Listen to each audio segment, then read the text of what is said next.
One of the most important things, Denay, about a co-living home is how you label the co-living home. You see, if you have 5, 6, 7, 8, 9, 10 people living in a home, sharing a home, you can't just have them all like throwing their stuff in the fridge and in the cabinets, right? Right. So Denay, how do you keep everybody in line without fights and craziness in a co-living home when there's like 10 people living in it? Like the home we're sitting in right now is a 10-bedroom home. That's gonna bring over $8,000 a month when it's full. What are the systems that are needed to label a co-living home? Label, label, label.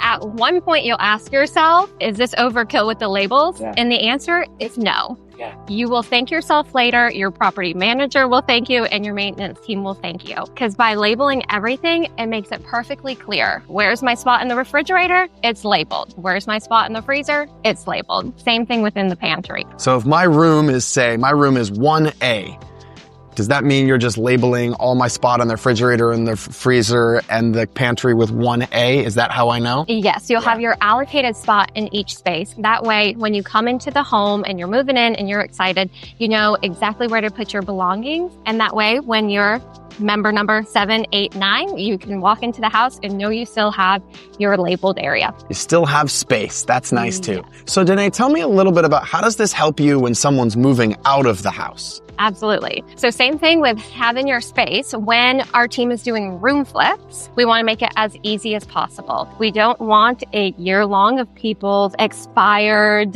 condiments. Mayonnaise. Hey, mayonnaise doesn't expire. That's a terrible example. In the refrigerator. So when we have our team come and do the room flips, let's say 2A's moving out, they will go to the pantry, the refrigerator, and the freezer space 2A and can remove all of those belongings to keep things clean, which is one of our important things. So I've got this question that I think people have this question too. Why is it 2A? Why is it 1A, 2A, 3? Why isn't it just 1, 2, 3, 4, 5, 6, 7, 8, 9, 10? Why do you do 1A, 2A, 3A, 2A, 2B, 2C? Did I say that right? You said it right. I think I said that right. Why do you do the letters and the numbers? Tell us a little bit about why that's important. It's another key thing with organization. So when you walk into the home, you could see room 1 to room 10. Yeah. But here we like to do room 1A, 1B, and 1C to correspond to the bathroom that they're using. Light bulb moment. Amazing. It makes it perfectly clear what bathroom you're sharing with others. So just to get this straight, if I'm in 1A, 1B, 1C, because they all have 1s in them, they all share bathroom 1. You got that? That's a crazy ninja hack right there. Awesome job on that. So we've got to talk a little bit about signage, like fire extinguishers, and just like what other signs do you put in the house? What other labeling is important around the house to make sure that this house stays clean, stays quiet, stays safe? Tell us a little bit about any other signage or labels needed, because this video is all about labeling. Absolutely. So some signs are utilized for safety. For example, where our fire extinguisher is. Also, not utilizing the fireplace to help decrease fire hazards. So just a do not use. Yes. Love that. Some are just nice little reminders that everyone could use of, hey, make sure you don't leave dirty dishes in the sink.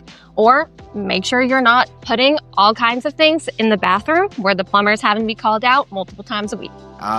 So I like that, because we even have some co-living homes that are on septic systems. So you gotta have that sign over every bathroom. And even the homes we don't have on septic systems, we have that sign that says only flush toilet paper, nothing else. You put that in every bathroom, right? No matter what? I do, because even flushable items don't mean no problem items. Yes.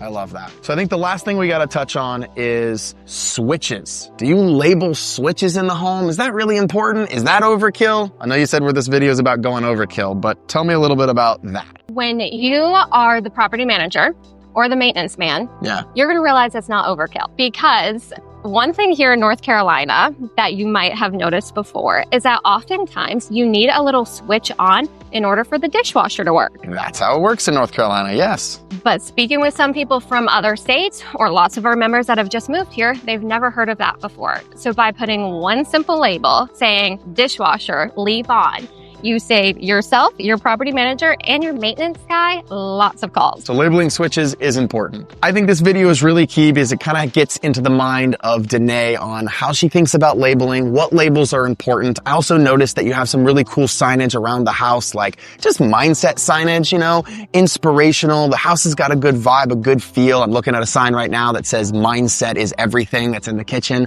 I love that Denay does that. It really gives it this warm, cozy feel. And we believe in community. We believe co-living is not just about setting you financially free, as fast as possible, even though we believe it can do that. But we believe it's about community. So we want to do well by doing good, right? And I think you're doing an amazing job of that. And then I'm also looking at this. You have some house rules about the common area standards, the kitchen, the quiet hours, the personal room standards. She's also got a really nice sign on the wall there explaining some of those house rules, which I think is really important just to kind of keep it in front of people as well. So anything else we want to share with people about labeling, signage, or should we just put a wrap on it? I would say one little thing that I like to mention that was a great idea that Sam did was he is providing all of members Thrive journals. So when they come into the home, we provide shower caddies and other items to just get them started and make this feel like home.